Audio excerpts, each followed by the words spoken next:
चला तर मग या रंजक विश्लेषणामध्ये थेट उडी घेऊया. आजचा आपला विषय वरवर पाहता अगदी साधा वाटेल. कडक उन्हाळ्यापासून बचाव करण्यासाठीचा एक मस्त थंडगार उपाय. पण थांबा, याच्या मागे एक अतिशय हुशार अशी डिजिटल रणनीती दडलेली आहे. एकीकडे चविष्ट उन्हाळी पेय आणि दुसरीकडे मीडियाची व्यावसायिक रणनीती. या दोन पूर्णपणे वेगळ्या वाटणाऱ्या गोष्टी एकमेकांशी कशा जोडल्या गेल्या आहेत हे आपण आजच्या या सादरीकरणात अगदी सोप्या भाषेत उलगडून बघणार आहोत. आता हे वाक्य बघा.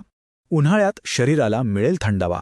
वाचल्या वाचल्या लगेचच जाणवताना की हे वाक्य शरीराच्या एका अत्यंत महत्त्वाच्या गरजेवर अचूक बोट ठेवतंय. जेव्हा बाहेर ऊन मी म्हणत असतं तेव्हा शरीराला थंडावा मिळणं हीच सगळ्यात मोठी प्राथमिकता असते. मूळ स्रोताने अगदी याच सार्वत्रिक समस्येचा अत्यंत हुशारीने वापर केला आहे. उन्हाळ्याच्या काहिलीतून दिलासा मिळवण्याची जी मूलभूत गरज आहे तिला हे वाक्य थेट साथ घालतं. आणि इथूनच पुढच्या संपूर्ण रणनीतीचा पाया कसा रचला गेलाय हे आपल्याला हळूहळू उलगडत जाईल. तर आपला पहिला भाग आहे द कलिनरी सोल्युशन, म्हणजेच मँगो लस्सी. आणि हा खात्रीशीर उपाय कोणता? तर सर्वांची लाडकी, मस्त आणि ताजीतवानाने करणारी मँगो लस्सी. मगाशी आपण ज्या कडक उन्हाळ्याबद्दल बोलत होतो ना, त्यावर हा एक रामबाण आणि अंतिम उपाय म्हणून समोर आणला गेला आहे.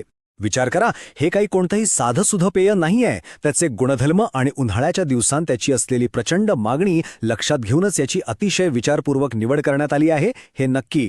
आता इथं एक अतिशय रंजक अशी तुलना पाहायला मिळते. एका बाजूला आश्वासन दिलंय विकतच्या सारखी चव मिळण्याचं, म्हणजे अगदी बाहेर मिळते तशी व्यावसायिक आणि भारी दर्जेदार. आणि दुसऱ्या बाजूला काय सांगितलंय तर घरीच करा, म्हणजे चव बाहेरची पण बनवायला एकदम सोपी आणि घरगुती. हा एक जबरदस्त मेळ आहे. बाहेरच्या उत्पादनाचं आकर्षण आणि त्याचवेळी घरगुती स्वच्छतेची आणि सोयीची हमी असा सुरेख समन्वय इथं साधलाय. सोप्या शब्दात सांगायचं तर घर बसल्या एकदम टॉप क्वालिटी मिळवण्याचा हा एक भारी मार्ग इथं मांडण्यात आला आहे. वळूया पुढच्या भागाकडे, ॲक्सेसिंग द कॉन्टेंट आणि डिजिटल डिलिव्हरी.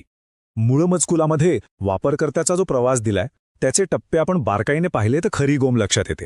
बघा, हा पहिला टप्पा काय आहे तर त्या स्वादिष्ट मँगो लस्सीचा संपूर्ण रेसिपी व्हिडिओ पाहण्यासाठी दिलेल्या लिंकवर क्लिक करायचं. पण खरी मजा पुढेच आहे. हा प्रवास तिथेच थांबत नाही.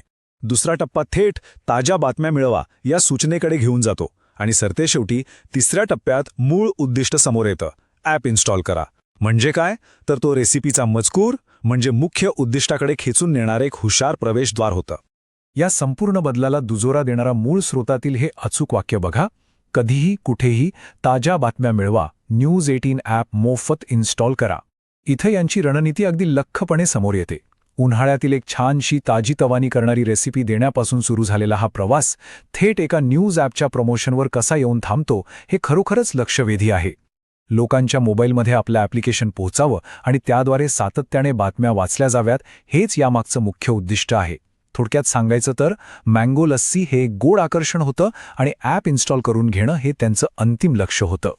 आणि म्हणूनच या संपूर्ण विश्लेषणातून आपण एका अत्यंत रंजक आणि विचार करायला लावणाऱ्या प्रश्नावर येऊन पोहोचतो. रेसिपीसारखा एखादा हलका फुलका जीवनशैलीविषयक मजकूर खरोखरच आधुनिक न्यूज ॲप्सचा वापर वाढवण्यास मदत करतो का? आत्तापर्यंत आपण जे काही समजून घेतलं त्याचा हा अगदी अचूक गोषवारा आहे. लोकप्रिय हंगामी रेसिपीसारखा आकर्षक घरगुती मजकूर आणि डिजिटल मीडिया प्लॅटफॉर्मची आक्रमक विस्तार धोरणं यामधला हा एक भक्कम दुवा आहे. दैनंदिन आवडीनिवडी डिजिटल प्लॅटफॉर्मच्या प्रसारासाठी किती धोरणात्मकरित्या वापरल्या जातात यावर नक्की विचार करा, आहे की नाही?